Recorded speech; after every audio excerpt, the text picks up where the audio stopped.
Welcome to the Deep Dive, where we try to cut through the noise and bring you insights that, well, genuinely help. Today, we're diving into something that I think often feels like a real uphill battle: achieving true equity. We all want fair outcomes, right? But why does it seem so incredibly tough to actually get there? It's a really great question, and it's one of the sources we're looking at today tackle pretty head on.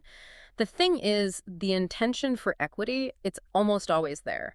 But the path, the actual path to equitable results, well, it's often kind of obscured by dynamics we don't immediately recognize. Yeah. So our mission in this deep dive is really to pull back the curtain on some of these hidden forces, the ones that can quietly undermine even really good intentions, especially in areas like education. That's such a perfect point. And what our sources do so well, I think, is help us pinpoint why that path is so often obscured. They lay out what the authors call traps and tropes, these common pitfalls that just seem to hinder progress. So our goal today is basically to equip you with the insights to maybe spot these obstacles, understand their real impact, and, ultimately help you think about navigating them more effectively in your context. Exactly. So you can expect us to start by grounding ourselves in some core concepts first, things that really define this landscape. Then we'll move into specific kind of real-world examples of these traps and tropes, drawing right from the sources. We want to show you exactly how they play out, say, in schools or organizations. The aim isn't just telling you what equity challenges look like, but giving you a much clearer sense of why they often persist. Okay, so we've talked about this uphill battle towards equity. Yeah. But what are the kind of underlying forces making it so hard?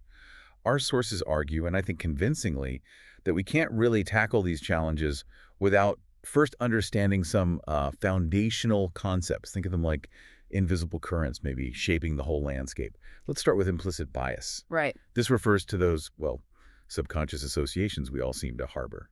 And they affect our feelings, our attitudes about people based on things like race, ethnicity, age, even appearance. Mm-hmm.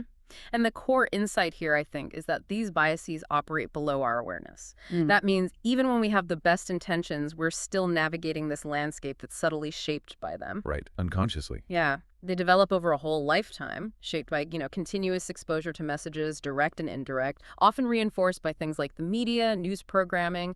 It's about how our brains automatically categorize information, not necessarily conscious prejudice. That automatic piece is key. Which is why it's so critical to understand. It's happening whether we realize it or not. That distinction, yeah, between subconscious bias and conscious prejudice feels really central. Yeah. So what are the implications then for how we approach equity work? Yeah. Building on that, the sources bring in stereotype threat.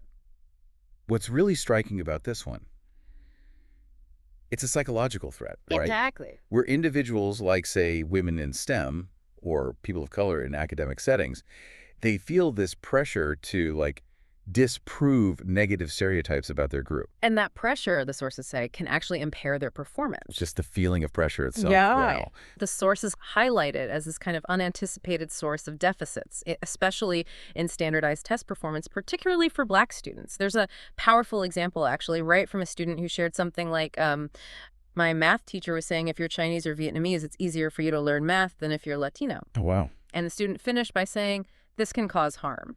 It just brings that internal pressure right to life, doesn't it? It really does. Yeah. Now, moving maybe from individual biases to more systemic forces, our sources talk about white supremacy.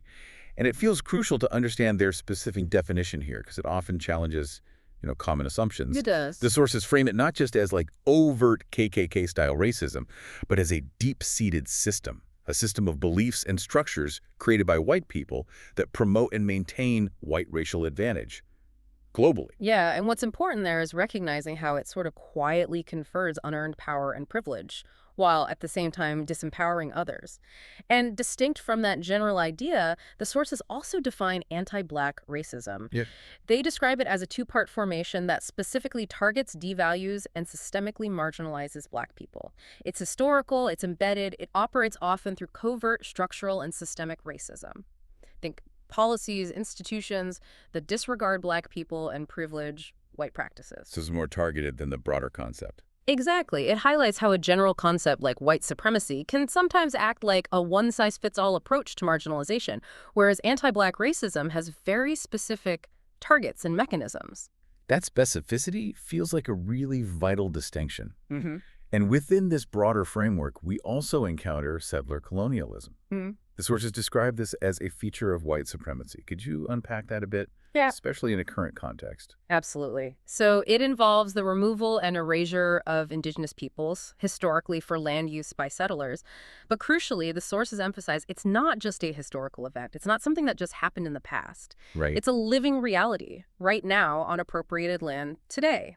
The sources point out how American schools, for instance, often teach about Native Americans almost as if they're only part of history. Like they're gone. Exactly. Rather than acknowledging their ongoing presence, their vibrant cultures, their sovereignty today. And as we navigate all these complex terms, Mm. our sources use the acronym BIPOC, Black, Indigenous, and People of Color. For an audience like ours familiar with these discussions, it's not just another acronym, is it? It seems deliberately used here. It is. It's used specifically to underscore the distinct historical and systemic relationships that Indigenous people and Black people have to whiteness, particularly within the U.S. context. It helps differentiate their specific experiences, even under that broader umbrella term, people of color. Okay, that makes sense. Emphasizing difference within shared marginalization. That's right. Because while there might be a shared experience of marginalization, the nature of it, the roots of it, can differ quite significantly. And, as we consider these distinct experiences, a really crucial question comes up. How do these layers of identity and these systemic issues like anti-Black racism or settler colonialism, how do they actually intersect? How do they compound? And that's where intersectionality comes in. Precisely. That's exactly where intersectionality becomes such a powerful lens. So if I'm getting this right, intersectionality isn't just about listing different identities someone has. It's about understanding how they weave together Exactly. to create these really unique experiences of both privilege and oppression. The sources give examples like the male Latina teacher in a predominantly white school or LGBTQIA youth of color. It helps us see the whole picture, the nuance. Precisely. It's both the theory and a framework for understanding how those intersections, race, gender, class, sexuality, etc., explain how systems of oppression actually interact. It challenges us to look beyond just a single issue, a single axis, and grasp the real complexity. And speaking of complexity, this leads to another really crucial distinction our sources make, one that feels essential for anyone doing equity work. That's the difference between complicated versus complex challenges. Yes, this one is so important. It feels immediately applicable. So, complicated challenges. The sources define them as problems where solutions aren't obvious right away, but they can be figured out. You can assemble technical expertise. Right, you can bring in consultants, analyze data, devise a plan. Like designing a new master schedule for a school, maybe. Or increasing staff diversity through really targeted recruitment. Yeah. Those are complicated. Exactly. Technical problems with knowable solutions, even if they're hard. But complex challenges are fundamentally different. The solutions are not known up front. They only really become clear after you start taking action, as things unfold. Okay. They require what's called adaptive work. There are no set steps, no blueprints. And this is where most equity work truly lives. Can you give an example? Sure. Think about genuinely shifting the culture of, say, detract classrooms, or creating a truly inclusive staff culture where diverse voices aren't just present, but are actually valued and empowered. Right. You can't just make a new rule for that. No, these are complex. You can't just do them with a checklist. You have to evolve, learn, adapt as you go. That distinction feels like a game changer. It totally reframes how you even approach the work. So given all these invisible forces, these different types of challenges, how do our sources ultimately define what we're aiming for? What is equity in this context? The sources offer a definition focused on action. They define equity as the active reallocation of resources, could be time, money, people, support, making sure every child thrives, socially, emotionally, intellectually, cultivating their unique gifts and talents. It's not about giving everyone the exact same thing. Right, that's equality. Exactly. It's about providing what each individual needs to truly flourish. Okay, now that we've sort of mapped out these foundational concepts, the biases, the systems, the nature of the challenges, let's move into what the sources call the traps and tropes. Because while awareness of all this stuff is fundamental, like the core stands for meaningful change, these specific patterns are like those landmines you mentioned earlier. They could derail equity efforts, even when intentions are really good. Absolutely. Identifying them is just key to avoiding them. Think of these as the common pitfalls. You might even recognize some from your own experiences, whether that's in an organization, a community, maybe even personal interactions. Yeah, they can subtly undermine the very goals we're striving for. It's quite insidious sometimes. All right, let's dig into the top 10 they identify. First up, doing equity. What's the trap here? What's a misconception? Well, the core insight with doing equity is this: treating equity like it's just a checklist or a series of tasks you perform. It completely misses the point. Okay. It reduces something that needs to be a fundamental, whole person, whole system change into something you can just tick off a list. The sources mention Ashley and Gary, who started out with this checklist of observable practices they wanted to see. Right, like a to-do list. Exactly. And Gary later realized, hold on, I was reducing all this complexity into a straightforward task rather than embracing the need for a holistic cultural transformation. It's about being equity-centered, not just doing equity activities. Being versus doing. Okay, that leads nicely into the next one. Siloing equity. Why is putting equity work off in its own corner so dangerous? This one's tricky because it often comes from a good place, right? Like, let's create an equity committee or let's hire an equity director. That sounds proactive. It does. But the danger is, if that work isn't fully integrated into everything else the organization does, it just becomes this separate, isolated thing. A policy, a team, a specific body, the result. Disconnected efforts. They fail to truly embed equity into the wider system. It's like having a separate health department that never talks to the cafeteria or gym class. Becomes an add-on. Yeah, an add-on, not part of the actual DNA of the place. And often if you silo it, then you tend to assign it to a single person. Which brings us neatly to trap number 3, the equity warrior. What happens when that whole burden falls on one individual? Oh, we've all seen this story, haven't we? This is where equity work gets nested within a single champion. One person carries the entire weight of change on their shoulders, and the sources are clear. This inevitably leads to burnout. Makes sense. And crucially, if that person leaves, which they often do because it's unsustainable, the equity efforts just collapse, they become completely dependent on that one individual. It's simply too much for any one person to carry the weight of systemic change. Right. Building on that, the fourth pitfall is spray and pray equity. What's the issue with this approach to training? Ah, the spray and pray. This is when organizations bring in equity experts for, say, a one-off training session or maybe a half-day workshop. The drive-by training? Exactly, without any real ongoing plan for continued learning or capacity building within the organization itself. It's often superficial, pretty ineffective, because there's no sustained engagement, no follow-through. It's basically hoping that one single event will magically transform these deeply ingrained systems and biases, which of course it won't. Right, wishful thinking. Okay, fifth is navel-gazing equity. This sounds like getting stuck in reflection, focusing inward without real change happening. That's precisely it.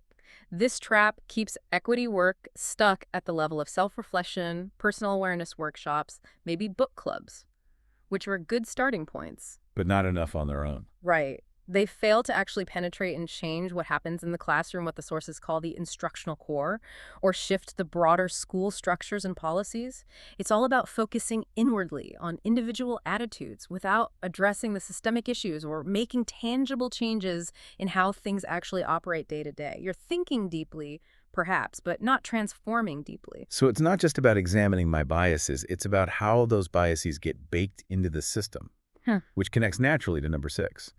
Structural equity. Now, this sounds like a good thing on the surface, changing structures. How can that be a trap? It becomes a trap when you only focus on redesigning systems or structures, like changing the master schedule or rewriting a policy, without also investing in the deeper personal, interpersonal, and cultural shifts needed to make those structures work equitably. Ah, I see. You can change the organizational chart, you can change the schedule, you can change the policy document, but if the thinking, the beliefs, the behaviors within that new structure remain the same, the impact is really limited. The structures are important, absolutely, but they won't magically shift the culture on their own. People need support to work differently within them. That's a really powerful insight. Okay, then there's blanket equity. Is this the we need a program for that mentality? Exactly that. This is investing heavily in a specific prepackaged program or curriculum, thinking it is the solution, rather than building the fundamental capacity of the people within the system to address equity challenges themselves adaptively. It assumes one size fits all, right? That this program will fix things everywhere, for everyone, instead of empowering the individuals within that specific context to think critically, adapt, and respond to the unique needs they see. Got it. Okay. Coming in at number 8, we have tokenizing equity. This one sounds particularly painful, honestly. So it really is. This is what happens when leaders of color are asked or sometimes implicitly expected to hold, drive, or sort of symbolically represent all the equity work. Be the face of equity. Exactly. But without being given adequate support, real resources, or authority. And critically, without engaging the entire staff in the work. Gary's experience, which the sources mention again here, is a perfect example. He hired this diverse team aiming for equity, but then they ended up feeling isolated, like they were seen as the difficult class. Wow. And he realized later he hadn't truly supported them, hadn't brought the broader, predominantly white staff along with him. It often turns those individuals into a kind of lone ranger, Carrying it all alone. left to carry the entire weight of the organization's equity aspirations, which is completely unfair and ineffective. Yeah, it looks like progress on the surface, but it's actually just shifting the burden. Mhm. Okay, the 9th trap is superficial equity. What's the core issue here? This is about failing to build deep equity-centered knowledge. So you might get some behavioral shifts, people might change what they do slightly, but without really understanding the meaning behind it or the historical context.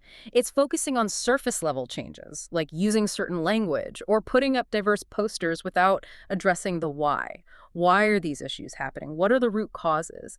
You might do something different, but you don't truly understand why it matters or how it connects to those bigger systemic patterns. Right, the appearance of change without the substance. Yeah. And finally, the 10th trap. The sources call this the hardest trope to break. Boomerang equity.